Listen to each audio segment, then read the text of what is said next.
மகாநாயக தேரர்கள் ஜனாதிபதிக்கு அவசர கடிதம்.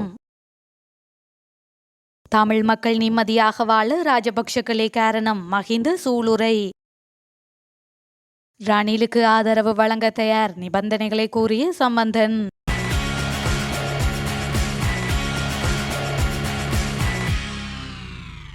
வடக்கு கிழக்கில் தமிழ் மக்கள் நிம்மதியாக வாழ ராஜபக்ஷக்களே காரணம் என்று முன்னாள் ஜனாதிபதியும் ஸ்ரீலங்கா பொதுஜன பெரமுனவின் தலைவருமான மஹிந்த ராஜபக்ஷ தெரிவித்தார்.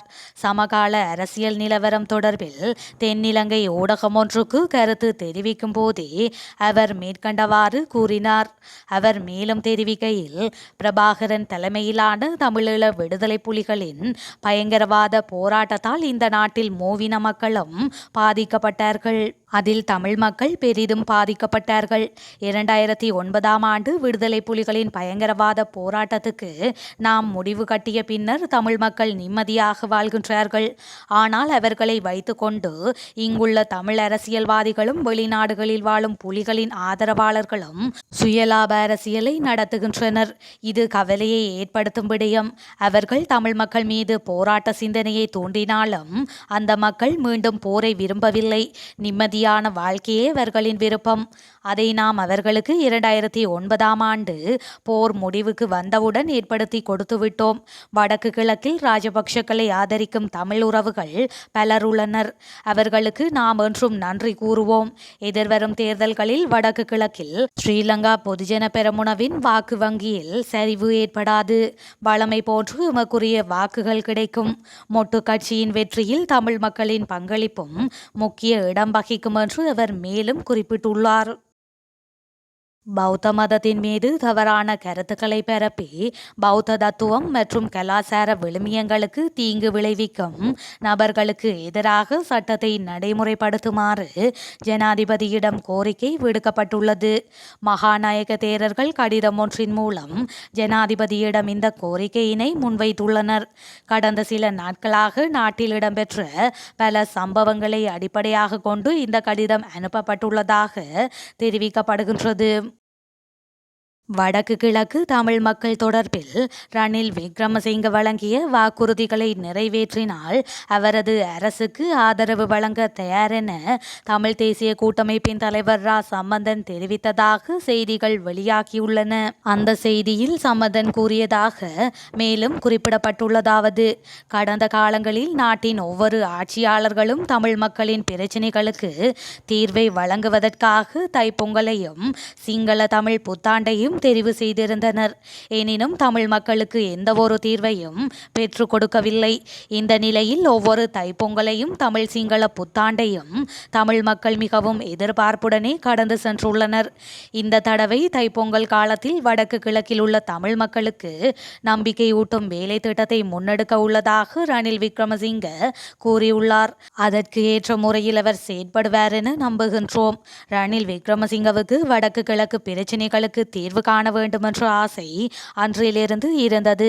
எனினும் அவரை சுற்றியிருந்தவர்கள் அதற்கு இடம் கொடுக்காமல் இழுத்தடித்தனர். அதனால் தமிழ் மக்களின் நம்பிக்கை ஏமாற்றத்தில் முடிவடைந்தது. தென்னிலங்கையின் இனவாத அரசியலுக்கு மத்தியில் தமிழ் மக்களுக்கு சற்று நிவாரணம் வழங்குவது மிகவும் கடினமான விடயம் என்பதை அனைவரும் புரிந்து கொண்டுள்ளனர். ஆனால் தமிழ் மக்களுக்கு கிடைக்க வேண்டிய உரிமைகளை பெற்றுக் கொடுக்க வேண்டும். இது தொடர்பில் அனைவரும் சிந்திக்க வேண்டும் என குறிப்பிடப்பட்டுள்ளது. இலங்கையின் அரசியலில், பொருளாதாரத்தில் மற்றும் மனித வாழ்க்கையில் மாத்திரம் நெருக்கடி இருப்பதில்லை, மக்களின் சிந்தனையிலும் அவ்வாறுதான் இருக்கின்றது என நாடாளுமன்ற உறுப்பினர் அனுரகுமார திசாநாயக்க தெரிவித்துள்ளார். தேசிய மக்கள் சக்தியின் கண்டி தொகுதி மாநாடு நேற்று கண்டியில் இடம்பெற்ற போதே அவர் இதனை தெரிவித்தார். இது தொடர்பில் அவர் மேலும் தெரிவிக்கையில், குருநாகலில் ஜோன்ஸ்டன், கண்டியில் மஹிந்தானந்த, ரத்னபுரியில் சொக்காமெல்லி, பழுத்துறையில் ரோஹித அபேகுணவர்த்தன, கம்பஹாவில் பிரசன்ன ரணதுங்கவும், அனுராதபுரத்தில் SM சந்திரசேன போன்றோர் தெரிவு செய்யப்பட்டனர். நாம் சரியாக அவதானித்தால் கடந்த நாடாளுமன்றத்திற்காக தெரிவு செய்யப்பட்டவர்கள் யார் என்பது புலப்படும். பிரசன்ன ரணதுங்க கப்பம் வாங்கியமைக்காக நீதிமன்றத்தினால் குற்றம் தீர்ப்பளிக்கப்பட்டவர்.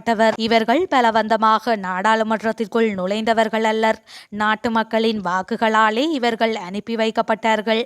எனவே பொருளாதாரத்தில் மாத்திரமா சீரழிவு இருக்கின்றது. எமது நாட்டில் குற்ற செயல்கள் அதிகரித்து விட்டன. மனித சிந்தனைகள் சீரழிந்திருக்கின்றன. எனவே கண்ணெதிரே இருப்பது ஓர் அழிவடைந்த தேசமாகும். நாம் ஒரு தேர்வு கட்டமான திருப்பு முனைக்கு வந்துள்ளோம். இந்த ஆட்சியாளர்களினால் இன்று நாட்டில் அரிசி, எரிபொருள் மற்றும் ஔடதங்கள் உள்ளிட்ட அத்தியாவசிய பொருட்களுக்கு தட்டுப்பாடு தோன்றியுள்ளது.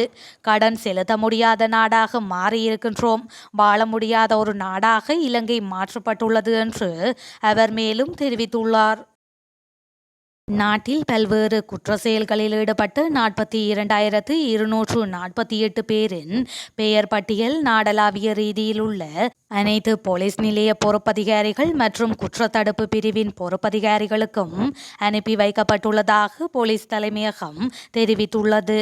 ஜுக்தியின் நடவடிக்கையின் கீழ் அவர்களை கைது செய்யுமாறு பணிப்புரை விடுக்கப்பட்டுள்ளதாக பதில் போலீஸ் மா அதிபர் தேசப்பந்து தென்னகோன் தெரிவித்துள்ளார். இந்த 3 பட்டியலுடன் தொடர்புடைய சந்தேக நபர்களை அடுத்த 1 மாத காலத்திற்குள் சட்டத்தின் முன் நிறுத்த அனைத்து குற்றத்தடுப்பு பிரிவின் அதிகாரிகளையும் 24 மணி நேரமும் பணியில் ஈடுபடுத்த வேண்டும் என்றும் பதில் போலீஸ் மா அதிபர் உத்தரவிட்டுள்ளார். சந்தேக நபர்களில் 35,505 பேர் பிடியாணை பிறப்பிக்கப்பட்டவர்களும் இதுவரை கைது செய்யப்படாத 4,258 சந்தேக நபர்களும் குற்றங்களுக்காக தேடப்படும் 807 மற்றும் 1,678 சந்தேக நபர்களாக 2,485 பேர் அடங்கியுள்ளனர். நாளை முதல் நாடளாவிய ரீதியில் உள்ள அனைத்து போலீஸ் நிலையங்களும் ஜுக்திய நடவடிக்கையில் தீவிரமாக ஈடுபட வேண்டும் என பதில் போலீஸ் மா அதிபர் தேசப்பந்து தென்னகோன் இன்று பணிப்புரை விடுத்துள்ளார். இலங்கைக்கு வருகை தந்துள்ள சர்வதேச நாணய நிதியத்தின் குழு யாழ்ப்பாணத்துக்கு விஜயம் செய்ய உள்ளது. வடமாகாண ஆளுநர் PSM சார்ல்ஸ் உள்ளிட்ட பல தரப்பினருடனும் இன்று நாணய நிதியத்தின் பிரதிநிதிகள் சந்திப்பில் ஈடுபட உள்ளனர். இலங்கைக்கு பயணம் மேற்கொண்டுள்ள சர்வதேச நாணய நிதியத்தின் பிரதிநிதிகள் குழு ஜனாதிபதி ரணில் விக்ரமசிங்கவுடன் சந்திப்பில் ஈடுபட்டிருந்தது. தொடர்ந்தும் அடுத்த கட்ட கடன் பெறுகை தொடர்பில் தற்போது முன்னெடுப்புகள் மேற்கொள்ளப்பட்டு வருவதாக தெரிவிக்கப்பட்டுள்ளது. இந்த நிலையிலேயே இலங்கைக்கான பயணத்தின் ஒரு பகுதியாக நாணய நிதியத்தின் பிரதிநிதிகள் யாழ்ப்பாணத்துக்கு பயணம் மேற்கொள்ள உள்ளனர். இந்த பயணத்தின் ஒரு பகுதியாக வடமாகாண ஆளுநர் PSM சார்ல்ஸ் வடமாகாணத்தில் உள்ள தொழில் முயற்சியாளர்கள் உள்ளிட்ட பலரையும் இந்த குழுவினர் சந்தித்து கலந்துரையாட உள்ளனர். தேசிய நல்லிணக்க தைப்பொங்கல் விழா எனும் தொனிப்பொருளில் யாழில் நாளை தைப்பொங்கல் தின நிகழ்வுகள் நடைபெற உள்ளது. யாழ்ப்பாணம் காரைநகர் வியாவில் ஐயனார் ஆலயத்தில் நடைபெறவுள்ள குறித்த நிகழ்வில் நீதியமைச்சர் விஜயதாச ராஜபக்ஷ கலந்து கொள்ள உள்ளார். இந்த நிலையில் தேசிய நல்லிணக்க தைப்பொங்கல் விழாவானது தேசிய ஒருமைப்பாட்டு நல்லிணக்க அலுவலக இணைப்பாளர் கந்தசாமி கருணாகரன் ஒருங்கிணைப்பில் நடைபெற உள்ளது.